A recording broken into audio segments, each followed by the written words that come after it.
Hello students, আমি Gautam sir আবার আসলাম তোমাদের ম্যাথস করানোর জন্য। সবাই ভালো আছো? নিশ্চয়ই ভালো থাকবে। তো আজকে আমি তোমাদের ক্লাস 8-এর যে চ্যাপ্টারটা করাবো, ওই চ্যাপ্টারটা হচ্ছে 8, মানে ওই চ্যাপ্টার নম্বরও 8, ক্লাস 8 চ্যাপ্টার নম্বর 8। কি মজা! তো চ্যাপ্টারের নাম হচ্ছে তোমার বিভিন্ন রাশিগুলোর তুলনা, কম্পেয়ারিং কোয়ান্টিটিস। তো এই চ্যাপ্টারটা করার আগে তোমরা বিগত ক্লাসে কিছু পার্ট করেছো, যেটা অলরেডি করেছো, যেমন শতকরা করেছো, তারপরে তোমরা অনুপাত করেছো। তো অনুপাত শতকরা ওই পার্টগুলো এই চ্যাপ্টারের সঙ্গে মোস্টলি রিলেটেড। তো আমি ওই প্রিভিয়াস পার্টগুলো একটু শর্টলি আলোচনা করছি যেন তোমাদের ব্রেনটা একটু রিচার্জ হয়ে যায়। তো প্রথমে আমি তোমাদের অনুপাত নিয়ে একটু আলোচনা করছি, দ্যাট ইজ রেশিও। অনুপাতটা কী ছিল? ধরো কোনো একটা ক্লাসে, ধরো ক্লাস 8-এ বয়েজ মানে বালক আছে 20 জন। কতজন বয়েজ আছে? 20। বালিকা আছে, গার্লস আছে 30 জন। তো ক্লাসের টোটাল ছাত্রছাত্রীর সংখ্যা হচ্ছে 50। তার মধ্যে তোমার বয়েজ হচ্ছে 20 আর গার্লস হচ্ছে 30। তো এই ক্ষেত্রে যদি তোমাদের বলা হয় যে তোমাদের ক্লাসে যে বালক ও বালিকার অনুপাত কত, তো অ্যাকচুয়ালি অনুপাত শব্দটা আমরা কখন করা হয়? যখন কোনো একটা রাশিকে অন্য একটা রাশির সঙ্গে বা সমাজাতির রাশির সঙ্গে তুলনা করা হয়, তখন আমরা কি অনুপাতটা নিয়ে আসি। তো অনুপাত কথার অর্থ মেইন হচ্ছে যে সমাজাতির রাশির মধ্যে তুলনা করা। এখানে সমাজাতির রাশির মধ্যে তুলনা করার মেইন যে পার্টটা, মানে বলতে গেলে যে কত গুণ বা কত অংশ, ওই জিনিসটা আমরা কি অনুপাত দিয়ে বুঝতে পারি। তো আমি যদি এখানে রেশিও করি, মানে অনুপাত করি, তাহলে হবে 20:30। অনুপাতটাকে আমরা কি করব? প্রথমে ভাগ হিসেবে লিখব। লেখার পর এখানে আমরা কি, যদি কাটা যায়, লোয়েস্ট করা যায়, তাহলে কাটবো। এখানে 0 কাট করে দিলাম, থাকে কি 2/3। তাহলে অনুপাতে যদি আবার লিখে দিই, তা হলো কি 2:3। তাহলে তোমাদের ক্লাসে বালক ও বালিকার অনুপাত কত পেয়ে গেলাম আমরা? 2:3। তো এরকম ধরনের যে পার্টগুলো ছিল অলরেডি তোমরা শেষ করে এসেছো। এছাড়া নেক্সট যে পার্টটা ছিল ওটা পড়েছিলে তোমরা কি শতকরা, পার্সেন্টেজও তোমরা করেছিলে। শতকরাটা কীভাবে করতে হয়? তো শতকরা কীভাবে করতে হয়? কোনো একটা ভগ্নাংশের সঙ্গে তুমি যখন 100 গুণ করবে, তখন এটা শতকরাতে পরিণত হয়ে যাবে। কোনো একটা ভগ্নাংশের মধ্যে দুটো পার্ট থাকে, মানে একটা ফ্র্যাকশনের মধ্যে দুটো পার্ট থাকে। উপরেরটাকে বলা হয় লব, নিচেরটা বলা হয় হর। তাহলে কোনো ভগ্নাংশের এই নিচের পার্টটা যদি তোমার 100 হয়, তাহলেই তুমি এখানে শতকরা বলতে পারবে। তো শতকরা বলতে আমরা বুঝি যে এরকম একটা ভগ্নাংশ, অর্থাৎ শতকরা হলো এরকম একটা ভগ্নাংশ যার হর হলো 100 বা 100। আর উপরে যে পার্টটা থাকে, লব যে পার্টটা থাকে, এই পার্টটা তোমার বোঝায় শতকরার হার। শতকরার হার কত? তাহলে ভগ্নাংশের লব এবং হর যেটাই আছে এখানের মধ্যে, নিউমারেটর আর ডিনোমিনেটর, তাহলে দুই রকম হচ্ছে। হর যদি 100 হয় কোনো ভগ্নাংশের, আমরা বলবো এটা শতকরাতে আছে। আর উপরে যে পার্ট যেটা লব যেটা আছে নিউমারেটর, ওইটা তোমার কি শতকরা হারকে মানে প্রকাশ করে, কত পার্সেন্টেজের রেটটা কত পার্সেন্টেজ, ওইটা বোঝায় লব দিয়ে। তো এখানে তোমরা আগের ক্লাসে অনুপাতটা করেছো, শতকরা করেছো। তো এখানে আমি আমার যে একটা ভগ্নাংশ আছে, যে অনুপাতটা আছে 2:3, এটাকে আমরা কী করব, পার্সেন্টেজে কনভার্ট করব, শতকরাতে কনভার্ট করব। প্রথমে কী করব, 2:3-কে 2/3 হিসেবে লেখা যায়। এবার আমি আগে বলেছিলাম, কিছুক্ষণ জাস্ট বলেছিলাম যে কোনো ভগ্নাংশ তুমি যখন শতকরাতে পরিণত করবে তখন কি করতে হবে, 100 দিয়ে গুণ করতে হবে। তাহলে এই সংখ্যার সঙ্গে আমি 100 দিয়ে গুণ করব। এখানে 3 দিয়ে 100-কে তো কাটা যাচ্ছে না, যতটুকু যাচ্ছে আমরা নেব এখানের মধ্যে। কাটার পর এখানে যে সংখ্যাটা আসবে এই সংখ্যাটার সঙ্গে আমরা কি করব, এই সংখ্যার সঙ্গে গুণ করে নেব, তখন যা হবে এটাই তোমার হবে শতকরা। এবার তোমরা আরেকটা পার্ট করেছো, এই শতকরা এই অনুপাত থেকে এই অংশটা অর্থাৎ বালকের অংশটা এবং বালিকের যে অংশটা আছে, ওই বালক এবং বালিকা শতকরা কত ভাগ ওই ক্লাসে আছে ওইটাও বার করেছো। তো আমি এখানে একটু দেখিয়ে দিচ্ছি যে ওই ক্লাসের মধ্যে 50 জন স্টুডেন্ট ছিল, এর মধ্যে 20 জন ছিল বয়েজ এবং 30 ছিল তোমার কি গার্লস। তাহলে আমি যদি শতকরাতে পরিণত করি তাহলে আমার দেখতে হবে তাদের অনুপাতটা ছিল কত, 2:3। এখন আমি কি করব, ওই ক্লাসের মধ্যে শতকরা কতজন বালক ছিল এবং শতকরা কতজন বালিকা ছিল ওইটা আমরা বার করব। এটা করার জন্য আগে আমার যে অনুপাতটা আছে ওইটা একটা সমষ্টি করতে হইব। তাহলে আমি এখানে 2 এবং 3 যদি প্লাস করি আনসার হচ্ছে 5।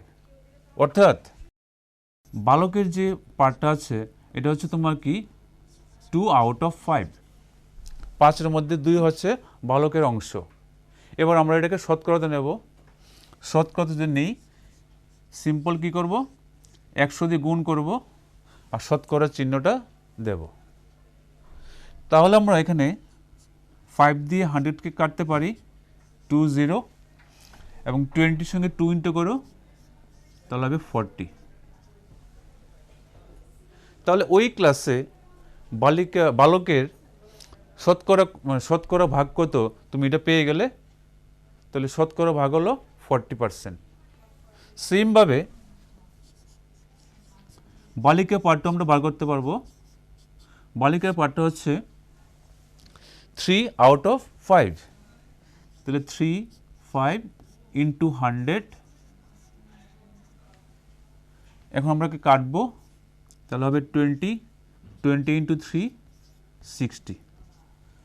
তাহলে ওই ক্লাসে 60% হচ্ছে বালিকা আর 40% হচ্ছে বালক। তো এই ধরনের টপিক, এই ধরনের যে পার্টগুলো ছিল অলরেডি তোমরা প্রিভিয়াস ক্লাসে শেষ করেছো।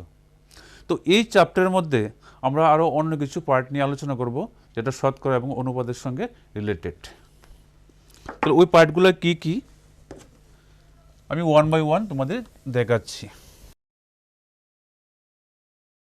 প্রথমে আমরা নেব শতকরার হ্রাস বা বৃদ্ধি। তাহলে আমরা নিচ্ছি হ্রাস এবং বৃদ্ধি শতকরা,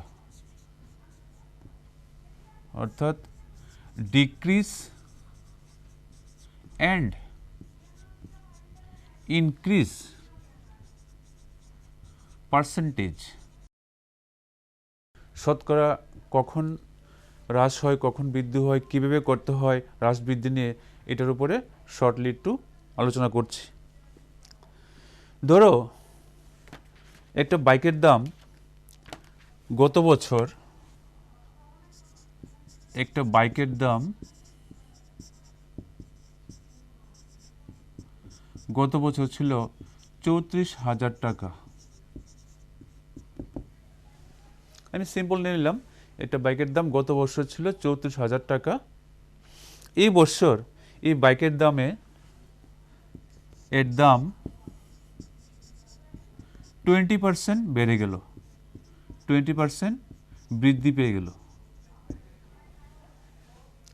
তাহলে যে বাইকটা আমি গত বছর যদি কিনতাম 34,000 টাকা দিয়ে কিনতে পারতাম, কিন্তু এবছর 20% যদি বেড়ে যায় তাহলে আমাকে কত টাকা দিয়ে কিনতে হবে, আমরা এখানে বার করব। তাহলে এখানে আমরা কি বৃদ্ধি পেয়েছে, তাহলে প্রথম কাজ হচ্ছে কত টাকা বৃদ্ধি পেয়েছে ওইটা বার করব। তাহলে আমরা সুতরাং বার করব কত টাকা বৃদ্ধি পেয়েছে। তো বৃদ্ধি কী করে বার করব, 34,000 টাকার 20% কত আগে বার করব। তো কীভাবে করব, তো 34,000 ইন্টু 20 আর পার্সেন্টের জন্য নিচে 100। যখন তুমি শতকরা থেকে ভগ্নাংশে যেতে হয় তখন 100 দিয়ে ভাগ করতে হয়, সেই কারণে 20%কে আমরা লিখতে পারি 20/100। এখন আমরা কাটবো 1 2, এখানে 2টা জিরো আর এখানে 2টা জিরো কেটে দিলাম। তাহলে আমাদের কত থাকছে, 340 মানে 340 ইন্টু 20, তাহলে হবে 0 0 4 ইন্টু 2 8, 3 ইন্টু 2 6। তাহলে আমরা পাচ্ছি এখানের মধ্যে তোমার 6800 টাকা, অর্থাৎ 6,800 টাকা। তো 6,800 টাকা এই বছর তোমার কি হলো, বৃদ্ধি পেল। তাহলে তোমাকে নতুন দাম কত দিতে হবে। তাহলে আমরা যে নতুন দাম বার করতে যাই, নতুন দাম মানে বাইকের নতুন দাম তোমার হবে পুরনো দামের সঙ্গে পুরনো দাম প্লাস বৃদ্ধি, কত বৃদ্ধি পেয়েছে। তাহলে বাইকের দামটা কত ছিল আগে, 34,000 টাকা, 34,3400 প্লাস কত টাকা বৃদ্ধি হয়েছে, 6,800 টাকা, 6,800। এবার দুটো প্লাস করে দিই, তাহলে প্লাস করলে হচ্ছে 0 0 8 6 + 4 10 0 ক্যারি 1 3 + 1 4। তাহলে আমরা এখানে পেয়েছি 40,800 অর্থাৎ 40,800 টাকা। তাহলে এই ক্ষেত্রে যে বাইকের দাম গত বছর ছিল 34,000 টাকা, 20% বৃদ্ধি হওয়ার পর এই বছর বাইকের দাম হয়ে গেল 40,800 টাকা। সেমভাবে যদি হ্রাস পায় আমরা কি করব, ওইখানে প্লাসের জায়গায় শুধু মাইনাস করে দেব, আর এখানে তোমার বৃদ্ধির জায়গায় আমাদের বার করতে হবে হ্রাস, কত হ্রাস পেয়েছে। তো হ্রাসের সময় হবে মাইনাস, বৃদ্ধির সময় হবে প্লাস। তো এভাবে তোমরা হ্রাস এবং বৃদ্ধির শতকরা হার কীভাবে করতে হয় বুঝতে পারলে এই এক্সাম্পলের মাধ্যমে। তো এরকম অনেক এক্সাম্পল আছে, যে এক্সাম্পল তোমরা যদি বাড়িতে প্র্যাকটিস করো তাহলে তোমরা বুঝতে পারবে যে গত বছর দামের সঙ্গে এই বছর দাম কত পার্থক্য হয়েছে বা কত কমেছে বা বেড়েছে, তোমরা ঘরে প্র্যাকটিস করলে বুঝতে পারবে। চলো এবার আমি যাচ্ছি নেক্সট টপিকে। নেক্সট টপিকটা লেখার আগে আমি তোমাদের সঙ্গে একটা জিনিস আলোচনা করছি। সাধারণত আমরা দেখতে পাই যখন বৈশাখ মাস চৈত্র মাস আসে তখন আমাদের বাজারে জিনিসপত্রের দাম অনেকটা কমে যায়, অর্থাৎ যে জিনিসের দাম 100 টাকা থাকে ওইটা আমরা 80 টাকা দিয়ে কিনতে পারি বা 70 টাকা দিয়ে কিনতে পারি, অর্থাৎ দোকানদার এখানে কিছু টাকা কম নেই। তো এই ক্ষেত্রে দোকানের মধ্যে কিছু কিছু দোকানে লেখা থাকে যে ব্র্যান্ডেড যে দোকানগুলো আছে ওরা এটা বোর্ডের মধ্যে লিখে ঝুলিয়ে রাখে যে 50% ডিসকাউন্ট, 40% ডিসকাউন্ট, 30% ডিসকাউন্ট, এরকম প্রায় দোকানেই লেখা থাকে। অর্থাৎ ওই জিনিসটার যা আর্টিকেলটার যা দাম হবে ওইখান থেকে তোমার এত % ডিসকাউন্টটা বাদ দিয়ে বাকি টাকাটা আমাদের দোকানদারকে পে করতে হবে, তাহলে উনি ওই জিনিসটা আমাদের দিয়ে দেবেন। তো এখানে নেক্সট যে টপিকটা হচ্ছে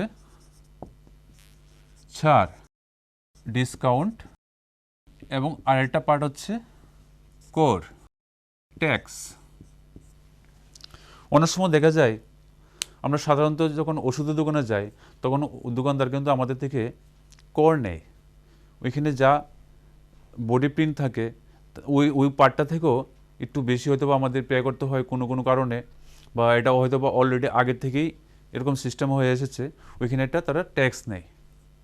তো কিছু কিছু দোকানের ক্ষেত্রে জিনিসের ক্ষেত্রে আমাদের ট্যাক্স দিতে হয়, বা কিছু কিছু মানে ক্ষেত্রের মধ্যে আমাদের ট্যাক্স দিতে হয়, আবার কিছু কিছু ক্ষেত্রের মধ্যে আমাদের আমরা ছাড় পাই। তাহলে ছাড় এবং ট্যাক্স দুইটা জিনিস অলমোস্ট সেম, শুধু একটার ক্ষেত্রে হবে প্লাস আর একটার ক্ষেত্রে হবে মাইনাস। যখন আমরা ছাড়ের চিন্তা করব তখন আমরা কি মাইনাস করব, আর যখন আমরা করের চিন্তা করব অর্থাৎ ট্যাক্স তখন আমরা প্লাস করব। তো আমি একটা এক্সাম্পল নিয়ে তোমাদের বোঝাচ্ছি। ধরো কোনো একটা জিনিসের দাম, এটা যে তোমার বডিতে যে লেখা থাকে ওটাকে বলা হয় ধার্য মূল্য।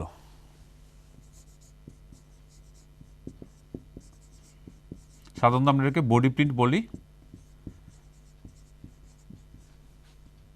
বডি প্রিন্টে যে লেখা থাকে এটা বলা হয় ধার্য মূল্য।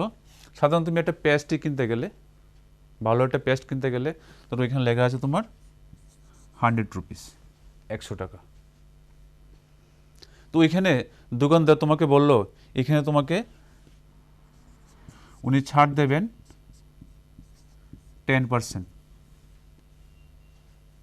যে 10% এখানে ডিসকাউন্ট আছে, 10% ডিসকাউন্টে যাওয়া হবে, ওইটা বাদ দিয়ে বাকিটা আপনি পেমেন্ট করবেন। তাহলে তোমরা কীভাবে করবে? এখানে ছাড়টা আমরা কী করে বার করব? তো এই ক্ষেত্রে ছাড়টা আমরা বার করব যে ধার্য মূল্যটা আছে ওইটার 10% হিসাবে। তাহলে এখানে আছে 100 গুণ 10 আর পার্সেন্টের জন্য হলো, শতকরার জন্য হলো 100। তো এখানে তোমরা কেটে দিই, 0 0 কাটা, শুধু থাকছে এখানে 10। তাহলে আমরা যদি ওই জিনিসটার দাম 100 টাকা হয় তাহলে এখানে আমরা ডিসকাউন্ট পেয়েছি 10 টাকা। তাহলে দোকানদারকে আমরা কত টাকা দেব? 100 মাইনাস 10 ইকুয়াল টু 90, অর্থাৎ 90 টাকা আমরা দোকানদারকে দেব। তো এই ক্ষেত্রে আমরা যদি ছাড়ের যদি একটা ফর্মুলা সেট করি তাহলে আমরা সিম্পলি একটা পেয়ে যাচ্ছি ধার্য মূল্য, যেটা ওই আর্টিকেলটার গায়ে লেখা থাকে, মাইনাস বিক্রয় মূল্য, মানে দোকানদার আমার কাছে যত টাকায় ওই জিনিসটা বিক্রয় করলেন। তো ধার্য মূল্য থেকে যদি বিক্রয় মূল্যটা আমরা বাদ দিয়ে দিই তারপর যেটা থাকে ওটাকে বলা হয় ছাড় অথবা ডিসকাউন্ট। এই গেল ডিসকাউন্টের পার্টটা। করের ক্ষেত্রে কি হয়, তোমরা রিসেন্টলি হয়তো একটা ওয়ার্ড হয়তো খুব ভালো করে শুনছো যে জিএসটি। তো জিএসটি ওয়ার্ডটা এটা রিসেন্টলি প্রায় শোনা যাচ্ছে, তোমরা হয়তো বা শুনেছ। তো অ্যাকচুয়ালি জিএসটি ওয়ার্ডটা অ্যাকচুয়ালি কোথা থেকে এসেছে? প্রথমে যে ওয়ার্ডটা ছিল এটা ছিল ট্যাক্স, এরপরে থেকে আমরা শুনতে পাই ভ্যাট, এরপরে আমরা শুনতে পেয়েছি জিএসটি। ট্যাক্স যে পার্টটা ছিল করের পার্ট, কর, তারপরে চলে আসলো ভ্যাট মানে ভ্যালু অ্যাডেড ট্যাক্স। আমরা যে জিনিসপত্র কিনি ওইখানে আমাদের ট্যাক্স দিতে হয়।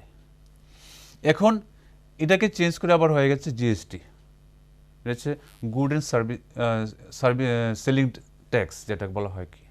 তো এখানে আমরা এই প্রত্যেকটি গুডস যে আইটেমগুলো আমরা কিনছি ওইটার উপর আমাদের কি ট্যাক্স দিতে হয়। তো এখানে ট্যাক্সটার সময় আমরা কীভাবে দেন তারা ট্যাক্সটা? ধরো কোনো একটা আইটেমের দাম হচ্ছে তোমার 100 রুপিস মানে 100 টাকা, ওইখানে তোমাকে কর দিতে হবে 10%। তাহলে 10% যদি কর দিতে হয় তাহলে আমাকে মোট কত টাকা দোকানদারকে পে করতে হবে, মানে দিতে হবে। তাহলে আমরা প্রথমে বার করব করটা কত, যে দামটা ছিল ওইটার 10% কত আগে আমরা ক্যালকুলেশন করব। তো দেখি কত আসে, 100 ইন্টু 10/100, 0 0 ক্যান্সেল, 10। তাহলে আমাদের কর আসলো কত? 10 টাকা, 10 রুপিস। এই 10 টাকা কী করবো আমরা? ওই 100-এর সঙ্গে প্লাস করে দেব, তখন যে টাকাটা হবে ওই টাকাটা আমাদের দিতে হবে ওই দোকানদারকে, যেখানে করের সিস্টেমটা চালু আছে। তো ছাড় এবং কর দুইটার মধ্যে একটাই পার্থক্য, ছাড়ের সময় আমরা যে ছাড়টা হয় ওইখান থেকে মাইনাস করে দিই, আর করের সময় কী করি, প্লাস করে দিতে হয়। এই হলো দুইটার মধ্যে পার্থক্য। তো ছাড় এবং কর এই পার্টটার মধ্যে যে জিনিসগুলো আলোচনা করেছি, যে পার্টগুলো আলোচনা করেছি, জিনিসগুলো মনে রাখবে, তাহলে তোমাদের এটা অলওয়েজ ক্লিয়ার থাকবে। আর একটা লাইন বলছি, যেমন তোমার একটা ওয়ার্ড আছে যেমন ফাইন। তোমরা পাই শুনেছ যে আজকে আমি বাইকের জন্য আমাকে ফাইন দিতে হয়েছে, বা কোনো একটা কাজের ভুলের জন্য ফাইন দিতে হয়েছে। এখানে fine and tax almost same thing. তো এই পার্টটা আমি তোমাদের বলে দিচ্ছি যে ফাইন অ্যান্ড ট্যাক্সটা মানে কি। ফাইন হচ্ছে এটাও এক ধরনের ট্যাক্স, যেটা তুমি কোনো একটা ভুল কাজ করার জন্য তোমাকে দিতে হবে। আর ট্যাক্স যে পার্টটা হচ্ছে, যেটা যারা খুব ধনী ব্যক্তিরা গভর্নমেন্টকে ট্যাক্স দেয় বা ব্যাংকের ট্যাক্স দেয়, ওইখানে তারা হচ্ছে ভালো কিছু করার জন্য। তো আমরা যদি বলতে পারি এ fine is a tax for doing wrong, or a tax is a fine for doing well. তো ভালোর জন্য ট্যাক্স ভালোর জন্য আছে, ভুল কিছু করলো তার জন্য আছে। চলো আমরা যে নেক্সট টপিকে, ওটা হচ্ছে তোমার মূল্য, প্রাইস। নেক্সট যে টপিক এটা হচ্ছে মূল্য, প্রাইস। মূল্য সাধারণত দুইভাবে হয়। যেমন আমরা যখন বাজারে যাই, একজন কিছু কিনতে যায়, আর অলরেডি যারা বাজারে থাকে তারা কিছু বিক্রি করার জন্য থাকে। তাহলে কেউ কিছু কিনে আবার কেউ কিছু বিক্রি করে। তো ওই দিক দিয়ে চিন্তা করে আমরা মূল্যটাকে দুইভাবে বুঝতে পারি। একটা হচ্ছে ক্রয় মূল্য, আর আরেকটা হচ্ছে বিক্রয় মূল্য। এটা তোমার হচ্ছে কস্ট প্রাইস, আর এটা হচ্ছে সেলিং প্রাইস। অর্থাৎ কত টাকা দিয়ে কিনলাম এটা হচ্ছে কস্ট প্রাইস, কত টাকা দিয়ে বিক্রি করলাম এটা হচ্ছে সেলিং প্রাইস। তো দুটো মূল্যের উপরই বেস করে বাজারে যে কেনা বেচা হয়, এই শুধু দুটো মূল্যের উপর বেস করে। তো এই দুটো মূল্যের উপর ভিত্তি করে আমরা আরও দুইটা টার্ম এখানে জানবো। একটা হচ্ছে লাভ, একটা টার্ম হচ্ছে লাভ, আর একটা টার্ম হচ্ছে ক্ষতি। এবং এখান থেকে আসবে শতকরা লাভ, আবার এখান থেকে আসবে শতকরা ক্ষতি। তাহলে ক্রয় মূল্য ও বিক্রয় মূল্য এই দুইটার উপর ভিত্তি করে আমরা আরও দুইটা রাশি জানতে পারলাম। ওরা কি কি? একটা হচ্ছে লাভ, প্রফিট, আর একটা হচ্ছে ক্ষতি, লস। শতকরা লাভ প্রফিট পার্সেন্ট, আর হচ্ছে শতকরা ক্ষতি লস পার্সেন্ট। তো এখানে আমরা লাভ এবং ক্ষতি এটা আমরা কি করে বার করব, এটা আমি তোমাদের দেখাচ্ছি। তার জন্য আমরা একটা উদাহরণ হিসেবে নিতে পারি। এখানে দেখো আমি একটা বাল্ব ড্র করছি। আমি বললাম এটা তোমার ক্রয় মূল্য 10 টাকা, অর্থাৎ 10 টাকা দিয়ে এটা আমি কিনলাম। এবার আমি এই বাল্বটাকে অন্য একটা লোকের কাছে 12 রুপিস মানে 12 টাকা দিয়ে বিক্রি করলাম। তাহলে এক্ষেত্রে আমার কি হলো? আমি এই বাল্বটাকে 10 টাকা দিয়ে কিনলাম, 12 টাকায় বিক্রি করলাম। ক্রয় মূল্য হলো 10 টাকা, বিক্রি মূল্য 12 টাকা। তাহলে এই ক্ষেত্রে আমার কি হলো? লাভ হলো না ক্ষতি হলো? লাভ হলো। কারণ আমি যত টাকা দিয়ে কিনেছি এর বেশি টাকায় আমি বিক্রি করতে পেরেছি, তো এই ক্ষেত্রে আমার লাভ। যদি আমি কম টাকায় বিক্রি করতাম তাহলে আমার হতো ক্ষতি। তাহলে আমরা এই পার্টটা থেকে একটা কনক্লুশন দিতে পারি, যদি ক্রয় মূল্য থেকে বিক্রয় মূল্য বেশি হয় তখন যে পার্টটা হয় তখন আমরা কি পাই? লাভ, অর্থাৎ প্রফিট। তাহলে ক্রয় মূল্য থেকে বিক্রয় মূল্য বেশি হলে কি হয়? লাভ। আর অন্যদিকে যদি চিন্তা করি, এবার আমি দেখলাম ক্রয় মূল্য বিক্রয় মূল্য থেকে বেশি, ক্রয় মূল্য বিক্রয় মূল্য থেকে বেশি, তাহলে এই ক্ষেত্রে আমাদের হবে ক্ষতি, তাহলে লস। তাহলে লাভ এবং ক্ষতির জন্য সিম্পলি আমরা একটা ফর্মুলা বানাতে পারি। আমি প্রফিটকে পি দিয়ে বোঝালাম, অর্থাৎ লাভ। এখানে আমরা লিখতে পারি বিক্রয় মূল্য মাইনাস ক্রয় মূল্য, selling price minus cost price. তাহলে প্রফিট তুমি কি করে বার করবে? যত টাকা দিয়ে কিনেছিলে আর যত টাকা দিয়ে বিক্রি করেছিলে ওই বিক্রয় মূল্য থেকে ক্রয় মূল্যটা বিয়োগ করলে তুমি পেয়ে যাবে প্রফিট। আর এদিক দিয়ে তুমি যদি লস বার করতে যাও তাহলে তুমি ক্রয় মূল্য থেকে বিক্রয় মূল্যটাকে বিয়োগ করতে হবে, সিপি মাইনাস এসপি। এখানে দেখো আমি কস্ট প্রাইস থেকে সেলিং প্রাইসটা বাদ দিয়ে দিয়েছি, অর্থাৎ ক্রয় মূল্য থেকে বিক্রয় মূল্য বিয়োগ করেছি, তখন আমি যা পাবো এটা হচ্ছে আমার ক্ষতি বা লস। তাহলে ক্রয় মূল্য এবং বিক্রয় মূল্য উপরে বেস করে কীভাবে লাভ বার করতে হয়, কীভাবে ক্ষতি বার করতে হয়, এটা হচ্ছে এই পার্টটা। এছাড়াও তুমি শতকরা লাভ কত কী করে বার করবে? শতকরা লাভ তোমরা যদি বার করতে যাও, মানে প্রফিট পার্সেন্টেজ, তাহলে যত টাকা তোমার লাভ হয়েছে ওই লাভকে আমরা কি ক্রয় মূল্য দিয়ে ভাগ করে 100 দিয়ে গুণ করে দেব। আমি আবার বলছি, শতকরা লাভ যদি আমরা করতে যাই তাহলে যত টাকা লাভ হয়েছে ওই লাভকে ক্রয় মূল্য দিয়ে ভাগ করে 100 দিয়ে গুণ করে দেব, তাহলে আমরা কত শতকরা লাভ কত পেয়ে যাব। সেমভাবে তোমরা যদি শতকরা ক্ষতি করতে যাও তাহলে হবে ক্ষতি মানে L/CP ইন্টু 100%। এটা হয়ে গেল আমার শতকরা ক্ষতির জন্য। এবার আমরা হচ্ছে নেক্সট টপিক, লাভ এবং ক্ষতি এখানে শেষ হয়ে গেল। এগুলো মূল্যর পার্ট। নেক্সট আরেকটা টপিক আছে যেটা আমরা এখানে আলোচনা করছি, এটা হচ্ছে তোমার চক্রবৃদ্ধি সুদ। চক্রবৃদ্ধি সুদ, it is compound interest. Compound interest, চক্রবৃদ্ধি সুদ।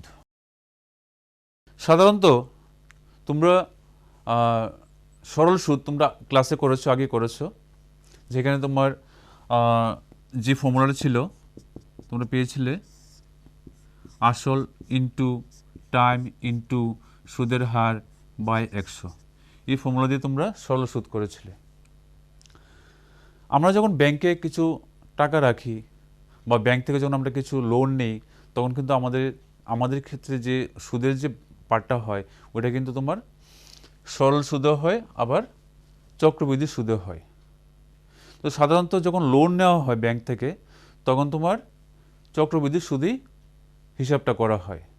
তো আমি একটা এক্সাম্পল দিয়ে তোমাদের বুঝিয়ে দিচ্ছি যে ব্যাংক থেকে যখন আমরা লোন নিই, সাপোজ ব্যাংক থেকে আমরা 100 টাকা লোন নিয়েছি এবং সুদের হার 10%। 100 টাকা লোন নিয়েছি ব্যাংক থেকে, সুদের হার হলো 10%। তাহলে আমরা যদি সরল সুদের হিসাব করব এবং চক্রবৃদ্ধি সুদের হিসাব করব, দেখব দুটার মধ্যে কত পার্থক্য হচ্ছে। তো 100 টাকা লোন নিয়েছি, এখানে আমরা সময়টা ধরে নেব 3 বছরের জন্য, 3 ইয়ার্স। এখানেও সেম সময়টা ধরে নেব 3 ইয়ার্স। তো আমি প্রথম থেকে একটু রিপিট করে দিচ্ছি, ব্যাংকের থেকে আমরা 100 টাকা লোন নিয়েছি, কারণ সুদের হার হলো 10%। এদিকে সরল সুদে বার করব, এদিকে চক্রবৃদ্ধি সুদে বার করব 3 বছরের জন্য। তো ফার্স্ট ইয়ার যদি আমরা 100 টাকার জন্য বার করি 10% সুদের হারে, তাহলে এখানে তোমার 10ই আসবে, 10/100 কাটাকাটি করলে আসবে 10। সেকেন্ড ইয়ারেও তোমার কি হবে, 10 আসবে, থার্ড ইয়ারও তোমার কি আসবে 10ই আসবে। তাহলে টোটাল সুদ কত হলো 30, 10 প্লাস 10 প্লাস 10 টোটাল 30। তাহলে তুমি 3 বছর শেষে মোট তুমি সুদ আসলে মিলে কত দেবে? তুমি 100 টাকা লোন ধার নিয়েছিলে, তোমার সুদ হয়েছে 30 টাকা, তাহলে হলো 130 টাকা। এটা আমরা গেল সরল সুদে। কিন্তু যখন তুমি চক্রবৃদ্ধি সুদে যাবে তখন তোমার ফার্স্ট ইয়ারের জন্য 10 রুপিসই হবে, 10 টাকাই হবে। কিন্তু এখানে হচ্ছে এই যে প্রথম বছরের যে সুদটা পেয়েছো, এই প্রথম বছরের আসলের সঙ্গে এটা যোগ করার পর যেই টাকাটা হবে 110 টাকা হয়, এই টাকার উপরে পরের বছরের জন্য সুদ হবে। তো আমরা যদি সেকেন্ড ইয়ারে যদি এটা সুদটা করি 110 টাকার উপর যদি 10% রেটে আমরা সুদ করি, তাহলে এখানে আসছে তোমার কি 11 টাকা। সেম এই 11 টাকাটা আবার কী হবে, ওই আগের 110 টাকার সঙ্গে যোগ হয়ে এটা হবে 121 টাকা। এবার এই সেকেন্ড ইয়ারে এই 121 টাকার উপরে তোমাকে সুদ দিতে হবে। আমরা যদি এখানে 121 টাকার উপরে দিই তাহলে থার্ড ইয়ারে তোমার আসবে 12.10, অর্থাৎ 12 টাকা 10 পয়সা। এবং এই 12 টাকা 10 পয়সা আর ওইখানে তোমার ছিল কত 10 টাকা, সেকেন্ডে ছিল 11 টাকা। তাহলে পার্থক্যটা দেখো, এখানে তোমার ফার্স্ট ইয়ারে 10 টাকায় সুদ নিয়েছে, এখানে 10 টাকা ছিল। সেকেন্ডারে তারা 10 টাকায় নিয়েছে সরল সুদে, কিন্তু চক্রবৃদ্ধি সুদে এটা হয়ে গেল 11 টাকা। থার্ড ইয়ারে ওইখানে 10 টাকাই ছিল, কিন্তু এখানে হয়ে গেল 12 টাকা 10 পয়সা।